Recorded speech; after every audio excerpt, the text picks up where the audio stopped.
Can you tell us a little bit more about like your experience of what is happening, one in LA, but also what is happening regarding climate change in general across the United States, but also the world, right? We just saw the US pull out of the Paris Climate Agreement. So what are those implications that you're seeing? Absolutely. I remember the night of the night that we had that conversation. I was on my balcony, and at this point, the Palisades fire had already been burning. The Eaton fire, where the community of Altadena is, was also burning. But we saw with those extreme wind events, those Santa Ana winds that come in off the mountains, there were literally little fires everywhere all across Los Angeles County.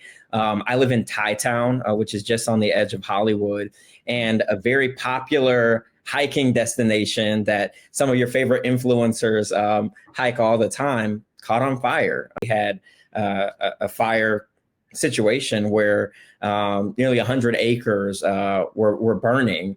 But for the first time, I had to consider what it would be like to actually leave my house, to have a go bag packed and ready to go. I could see a small orange glow that began to increase in just a matter of minutes.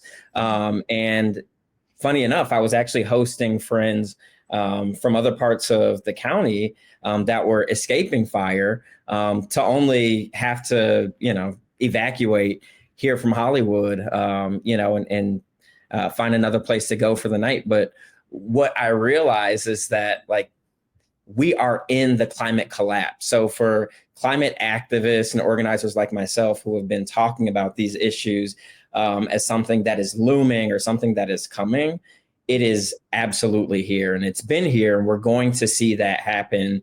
As you stated earlier, in communities across the country, these extreme weather events are becoming more disastrous. And it's so important to contextualize that it is Black and brown communities that are often hit first and worst. And I'm not just talking about, physical property in space. I'm talking about the impact of the fallout of these disasters. There's certainly loss of life that we're seeing.